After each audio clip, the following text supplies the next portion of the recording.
Okay, let's unpack this. When I say the words project management, what is the absolute first thing that pops into your head? Be honest. Don't filter it. Huh? Okay. If I'm being totally honest, I'm picturing a Gantt chart. Oh, yeah. A really big, complicated, ugly one that, won't print on a single sheet of paper. Why? Or maybe an endless status meeting in a windowless room where everyone is just reading off a PowerPoint slide that you could have read at your desk. Yes, that too. Or, a guy named Dave aggressively asking you why line item 47 isn't green on the spreadsheet yet.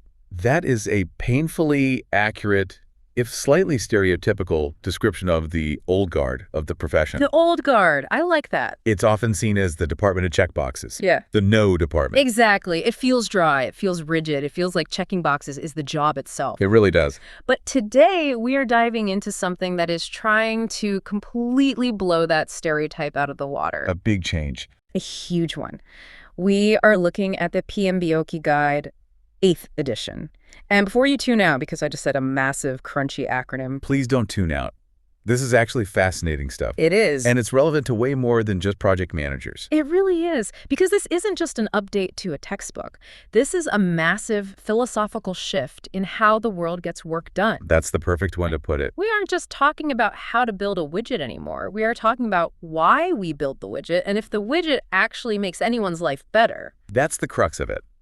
This edition acknowledges a reality that practitioners, people actually in the trenches, have felt for years. What's that reality? That the world is complex, it's messy, it is volatile, and simply following a linear checklist, step 1 to step 10, doesn't guarantee success anymore. So it's not enough to just follow the plan. In fact, in a rapidly changing world, rigid adherence to a plan often guarantees failure. So our mission today is to explore this evolution. We're going from following the rules to what?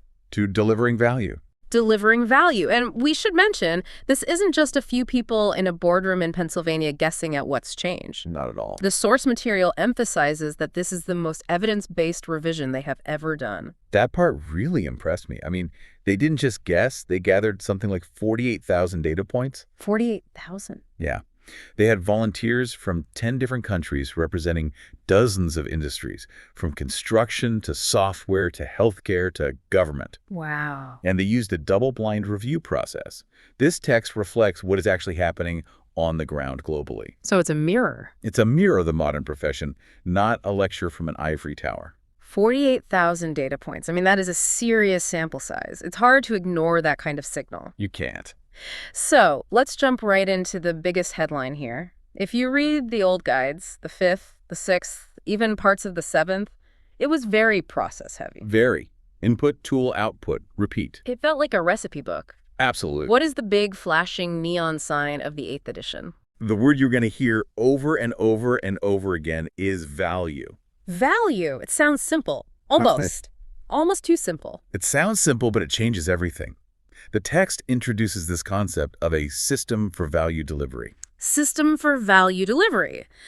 Okay, that sounds a little bit like corporate buzzword bingo. It does, doesn't it? Let's break that down. Why system and why value delivery? Well, it's a really important distinction.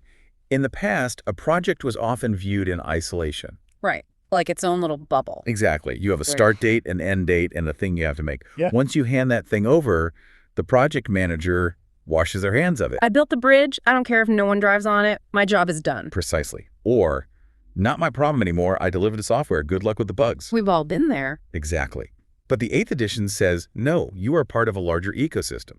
A system for value delivery is a collection of strategic business activities. Okay, what kind of activities? It includes portfolios, programs, projects, products, and operations, all working together to build and sustain an organization. So it's about connection. It's recognizing that the project is just one gear in a much larger engine. So it's less about the isolated task, the cog in the machine, and more about understanding the machine as a whole. Precisely. It's holistic. I mean, if the engine doesn't move the car, it doesn't matter how shiny the gear is. That's a great way to put it. But I want to drill down on this value concept because the source material breaks it down into 3 terms that sound synonymous in everyday English, but in this standard, they are very different. They are very different. Output, outcome, and value. Help us distinguish these because I feel like this is where the magic happens. This is critical. I mean, if you get nothing else from this deep dive, get this distinction. Okay. Let's start with output. All right, output. The output is simply the thing you make. It's the artifact, Yeah. the product, the service, the report. The deliverable. Exactly. If you're building a dam, the output is the concrete wall blocking the river. Okay, concrete wall. That's the output. Tangible, I can kick it. Right. Now, the outcome is the result of that thing existing. The result. It's the change or the effect. So for the dam, the outcome might be reservoir created or electricity generated. Okay, but outcomes aren't always good. Right. Correct. And the text is very honest about this. Outcomes can be positive or negative. A disbenefit, I think they call it. Exactly. A negative outcome or disbenefit might be local fish population migrates away or village flooded. Okay, I'm with you. Output is the thing. Outcome is what the thing does. So what is value? Value is the net benefit. It's the so what. The so what? Value is when the benefits, the outcomes, outweigh the costs and the negative outcomes. It's the excess of financial and non-financial benefits over the investment. So it's the final calculation. It's the answer to the question, was it worth it? So just because you have an output, the dam, and an outcome, electricity, you don't necessarily have value if the cost to build it bankrupted the town or if the environmental damage destroyed the local economy. Precisely. You can have a successful output and a disastrous value proposition. And the text makes a very strong point that value is subjective and multifaceted. It isn't just ROI or market share. No, this is a crucial distinction. Yeah. We are so used to ROI and market share. Those are tangible, you can count them. The hard numbers. Right. But the 8th edition emphasizes intangible value. Like what? Goodwill, brand recognition, public benefit, reputation. So if a company runs a project to clean up a local park, the financial ROI might be zero. In fact, it's cost. Right. You are spending money on trash bags and labor. And in a spreadsheet, that looks like a loss. But the value in terms of community trust, brand reputation, and employee morale might be massive. I see. The 8th edition is essentially telling project managers, you cannot just look at the schedule and the budget anymore, you have to look at the impact. Which brings us to a really fascinating section of the research. The source material uses 2 specific real-world examples to illustrate this tension between managing the project well and delivering value. And they are starkly different. The tale of 2 projects. I love this comparison. It really drives the point home better than any definition could. Let's start with the famous one, the Sydney Opera House. The Sydney Opera House, everyone knows it. It's an icon. Instantly recognizable. It's a UNESCO World Heritage Site. It defines Australia for the rest of the world. 10.9 million people visit it every year. The value is off the charts. You can't even quantify it. It is culturally invaluable. It's a triumph. It is. But if you look at it through the lens of traditional project management metrics, time and budget, it was a catastrophe. Oh, it was a train wreck. A complete and utter disaster. I have the stats here, and they are genuinely shocking. The initial budget was 7 million Australian dollars. The estimated time was 4 years. And the reality. Actual cost, $102 million. Actual time, 14 years. Just process that for a second. It cost nearly 15 times the original budget. 15 times. It took more than 3 times as long. By any standard checklist of project management, the project manager failed. Spectacularly. They missed every single target. They missed them by miles. If you were the PM on that, you weren't just fired. You were probably exiled. Probably. But would anyone today, looking at the Sydney skyline, say the Opera House was a mistake? No, not a chance. Exactly. The value outcome, the cultural impact, the tourism, the beauty exceeded expectations so significantly that the failure of the management process became irrelevant in the long run. So the value trumped the process. Completely. That is a comforting thought for anyone currently running over budget, I suppose. It could be. Don't worry, boss, it's the next Opera House. Well, hold on. Be very careful with that defense. Oh, okay. Because the source gives us the counterexample. Yeah. The Highway 15 overpass in Montreal. This one hurts to read about. It's tragic in a completely different way. It really is. This happened recently in 2016. They built a new overpass. Okay. Cost about 11 million Canadian dollars. By all accounts, it was a well-managed construction project. On time, on budget. It was finished on time. It was on budget. The concrete was poured correctly. It was standing. Output achieved. The thing was made. Output achieved. But here's the problem. It didn't align with the design plans for the adjacent Champlain Bridge redevelopment project. The system for value delivery was broken. They weren't talking to each other. They built a puzzle piece that didn't fit the puzzle. Exactly. And the result? I'm afraid to ask. They had to demolish it 1 year later. Ouch. $11 million turned into rubble. So you had perfect project management efficiency. Nah. You were on time, you were on budget, you poured the concrete correctly. All the boxes were checked. Every single one. But the value was negative. It was a complete waste of resources because the output didn't lead to a sustainable outcome. That is the perfect illustration of doing the thing right versus doing the right thing. That's it in a nutshell. That Opera House did the right thing the wrong way. The Overpass did the wrong thing the right way. And the 8th edition is screaming at us, please, focus on doing the right thing first. Align with the strategy. Don't build efficient bridges to nowhere. This feels like a good moment to pivot to the actual structure of the book, because the way they've organized this information mirrors this shift in philosophy. It does. The structure is part of the message. When I first picked up the file, I was confused because it looks like 2 books in one. It effectively is. You have the standard for project management, and then you have a guide to the project management body of knowledge, PMBOK guide itself. Why separate them? What's the logic there? Think of the standard as the what and the why. Okay. It describes the system for value delivery and the principles. It's the high-level foundation. The guide is the how. Got it. The how. It describes the performance domains, the methods, the artifacts. They work together, but the standard sets the stage. And for the veterans listening who have the 6th or 7th editions memorized, they are probably looking for the process groups. Yes. You know, the holy grail: initiating, planning, executing, monitoring and control, closing. Are they dead? They aren't dead, but they have been reincarnated. Reincarnated, I like that.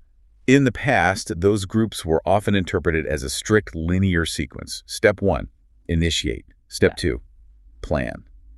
And you don't dare execute until you finish planning. Waterfall, the classic cascade. Strictly waterfall.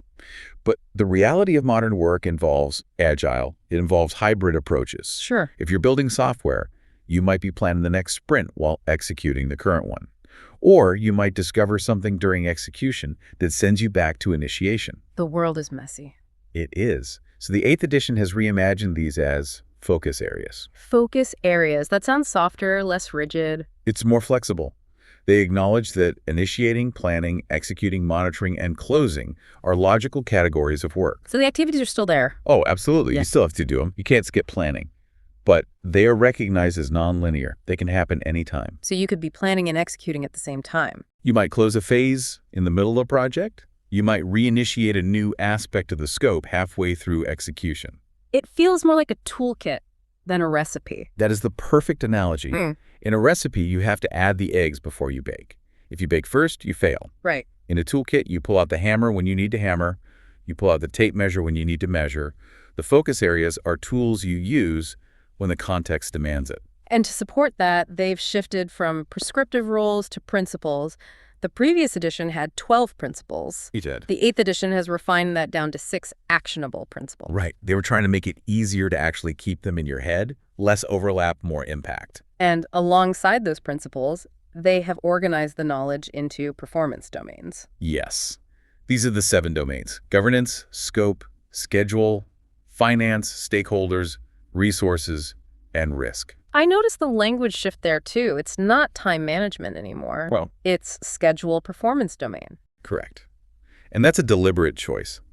Time management implies control. It implies you can force the timeline to bend to your will. Which you can't. Usually not. Schedule performance domain acknowledges that scheduling is an activity you have to navigate. It allows for different scenarios. So it's about capability, not control. Exactly. How you handle the risk domain on a construction site is different from how you handle it in software development. But the domain of knowledge remains relevant. It's broader. It covers the waterfront. It does. It's about demonstrating capability in that area, regardless of your methodology.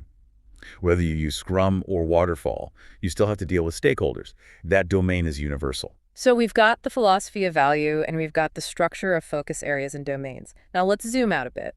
We touched on this earlier, the ecosystem. The system for value delivery. Right. The text spends a lot of time defining the hierarchy of how work gets categorized: portfolios, programs, projects, and operations. This is often where people get tripped up.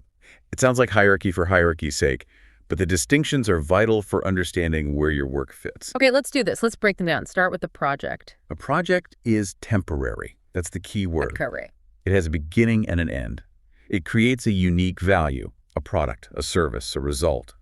Once the objective is met, or the need disappears, the project ends. It closes. Okay. Temporary and unique. Got it. Now, what about a program? A program is a group of related projects managed together. The key here is synergy. Synergy. You manage them as a program to get benefits you wouldn't get if you managed them individually. The whole is greater than the sum of its parts. Give me an example. Make it real for us. Okay, think of the Apollo space program. Calling it Project Apollo would be a misnomer. Why? Sending a human to the moon was a program. Okay, how so? Well, look at the components. You had the project to develop the Saturn V rocket. You had the project to develop the spacesuit. You had the project to build the launch pad. You had the project to train the astronauts. Each of those is a project. Each with a start and end, a unique output. Exactly. But if you just built a rocket, you have an output, but no outcome, no landing on the moon. Right, a rocket by itself is just a very expensive firework. Exactly. The rocket is useless without the spacesuit, and the spacesuit is useless without the launch pad. The program manager coordinates all those moving parts to ensure they come together to achieve the program goal. A lunar landing. That makes perfect sense. So what is a portfolio then? That's the next level up. The portfolio is the high-level strategic view. It's a collection of programs, projects, and even operations managed to meet strategic objectives. Strategic. That's the key word there. That's the one. The portfolio manager is like an investment banker for the organization. They're looking at risk, funding, and strategy. They decide which programs get funded. So sticking with the space analogy, the portfolio manager decides we are going to the moon, not Mars, and allocates the budget. You got it. Yeah. The program manager coordinates the rocket and the suit teams. Yep. And the project manager builds the rocket. You got it. That's the hierarchy. And then you have operations. The forgotten sibling. Often, yes, operations are ongoing. They are repetitive. They transform inputs to outputs. Like an assembly line. Manufacturing cars on an assembly line is operations. It's not temporary. It keeps the lights on. It pays the bills. But, and this is important, projects and operations intersect. They have to. Constantly. A project might create a new product that is then handed over to operations to manufacture. Or improve a process. Exactly. A project might be launched to improve an operational process. They're deeply intertwined. And they compete for resources, right? That has to be a source of tension. That's the big friction point. If the project team needs the best engineers to design the new car, but operations needs them to fix a breakdown on the assembly line, you have a conflict. So who wins? That's where the portfolio view comes in, to prioritize resources based on what is most important for the overall strategy. It really emphasizes that a project doesn't exist in a vacuum. You are swimming in a pool with everyone else. You are. And the water in that pool, that's the environment. Okay. The source material talks about two critical acronyms here, EEFs and OPAs. Ah, yes. The acronyms we love to hate. But understanding these is key to survival. Let's decode them. EEFs. Yeah. Enterprise Environmental Factors. Think of EFs as the weather. The weather. I like that. These are conditions not under the control of the project team. You just have to deal with them. You can't negotiate with the weather. So literally the weather. If you're in construction? Literally the weather, yes. Yeah. If it rains, you can't pour concrete. But also market conditions, the political climate, new laws, AI advancements, those are external EFs. Things outside the building. Right. But there are also internal EEFs. Like what? Organizational culture. Is your company risk-averse or risk-taking? Structure. Do you have good Wi-Fi? Resource availability? Are your people burned out? You can't just fix that overnight. You can't control these things directly. They are the environment you work within. If the culture is toxic, that's an EEF you have to navigate. Okay, so EEFs are the weather. What are OPAs? Organizational process assets. Think of OPAs as the library or the toolbox. Okay, the library. These are internal to the organization. They're the things the organization gives you to help you succeed. So assets, things that help. Plans, processes, policies, knowledge bases. Like a template for a risk register. Or a project charter. Exactly. Or lessons learned from a past project. Hey, don't use this concrete supplier. They're always late. That's an OPA. That knowledge is an asset. So successful management is navigating the weather, the EEFs, using the tools from the library, the OPAs. That is a great way to visualize it. And the 8th edition is very clear. You ignore these at your peril. How so? If you try to run a project without understanding the organizational culture, an EEF, or without using the historical financial data, an OPA, you are flying blind. You're making it harder on yourself. You are reinventing the wheel in a thunderstorm. Let's shift gears to the people actually doing the work, because I noticed a subtle but significant change in the language regarding the person in charge. The source doesn't just talk about the project manager. It talks a lot about the project management team. This is a nod to the reality of modern, often agile environments. It's not always a one-person show. No. The function of managing a project needs to happen. Someone needs to plan, someone needs to track risk, someone needs to facilitate. But that doesn't always have to be one person with the title project manager. Right. In Scrum, you have a Scrum Master and a product owner, and they share those duties. Exactly. And the 8th edition acknowledges that. It says the project management team might be a group. It acknowledges that leadership styles vary. It calls out situational leadership. So you adapt your style to the situation? Sometimes you need to be a director, sometimes a facilitator, sometimes a servant leader who just removes obstacles for the team. The title is less important than the function. And what about the skills this team needs? Because I'm looking at figure 2.7 in the source, and it lists 5 core competencies. And it's not just knows how to use Microsoft Project. No, the technical skills are just one slice of the pie, a small slice even. Let's walk through them. First, you have ways of working. That's the technical stuff. The nuts and bolts. Yes. Knowing the methods, agile, hybrid, predictive, knowing when to use which tool. That's the bottom line.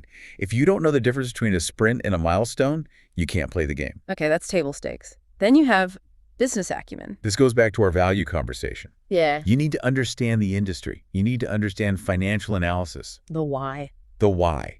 If you don't understand how your project makes money or achieves strategic goals, you are just a taskmaster, not a leader. You need to be able to speak the language of the C-suite. Then there's one that stood out to me. Power skills. I love that they call them power skills now. We used to call them soft skills. And that was a terrible name because it implied they were easy or secondary. Soft sounds optional. It sounds fluffy. Right. Not as sinful. But power skills are interpersonal skills, emotional intelligence, negotiation, conflict resolution, critical thinking.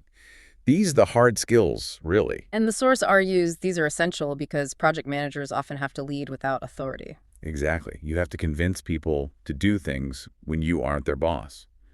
You have to convince a developer to stay late or a stakeholder to give you more budget. That takes power skills. That's where the real work gets done. That is where the battle is won or lost in those conversations. Okay, next up. Social responsibilities. What's that about? This is the ethical component. Ethics. Ethics, yes, but also giving back. Self-development, mentoring. Understanding the impact of your project on society. So it's about being a good citizen. It's the moral compass of the team. It ensures you aren't just building efficiently, but building responsibly. And the 5th one is results. It sounds obvious, but it's distinct.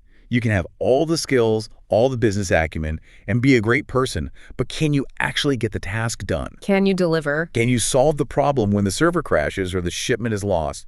It's the ability to execute. It's about seeing it through. See closer mentality. Exactly. It's the ability to take all those other skills and synthesize them into a finished product, into actual value. I want to touch on one specific thing the source mentions under the environment and people sections, which is technology.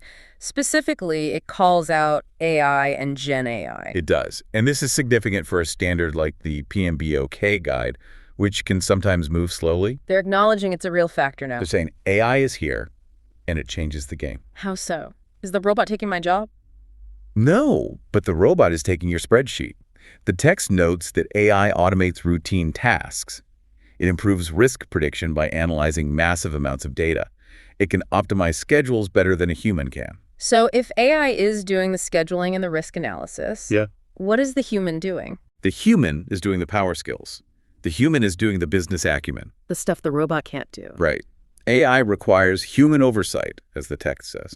It shifts the role from organizer to strategist. Can you give me an example? Sure. An AI can look at 10 years of project data and tell you there is a 92% probability that this vendor will be late by 3 weeks. Okay. That's useful data. It is incredibly useful, but the AI cannot call that vendor and negotiate a new delivery date while maintaining the relationship. Ah, I see. The AI cannot go to the project sponsor and explain why this delay is happening in a way that keeps them calm and confident. The AI handles the data. Humans handle the nuance. So it basically frees up the project manager to do the high-value work. Exactly. It frees the project management team to Right. focus on the things that actually drive value relationships, strategy, and creative problem solving, rather than updating dates in a Gantt chart.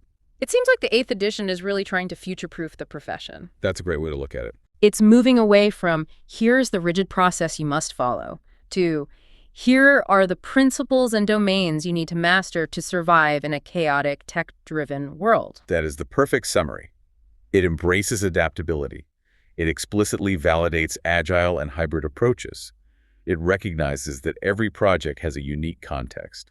So no more cookie-cutter project plans. You can't just copy-paste a project plan anymore. It won't work. We've covered a massive amount of ground today. We've gone from the system for value delivery to the tale of two projects, the triumph of the Opera House and the tragedy of the Montreal Overpass. We covered a lot. We've looked at the new focus areas and the ecosystem of portfolios. We've broken down the power skills and the impact of AI. It's a comprehensive shift. It's a lot to digest. If there is one thing, just one single nugget, you want the listener to walk away with today, what is